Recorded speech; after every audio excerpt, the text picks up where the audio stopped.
Gentleman Andrew Luck optimistic about his shoulder rehab and the direction of his team. But Stephen A., should he be?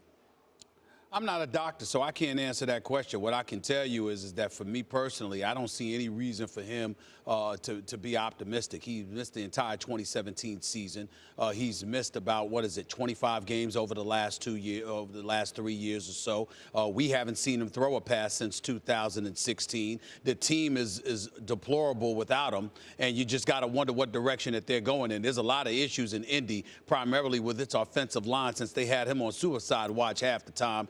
Because they couldn't protect him. And he's talking about coming back just because he doesn't need surgery. The fact is that it's real easy to use Max's analogy when it comes to boxing, or not necessarily an analogy, but just a reality. A lot of people look really good when they're shadow boxing, but when they get hit, it's an entirely different ball game. And that's what I think is applicable to Andrew Luck here. Well, of course you should be optimistic, because being pessimistic's not going to hurt, not going to help anything. Look, Andrew Luck was the successor to Aaron Rodgers, right? He was the crown prince. Rodgers, the most talented guy, he's the best guy, and Luck was eventually going to take over from. I once asked Rodgers that point blank, and he even mentioned Luck. He said, "Yeah, Luck looks like the guy."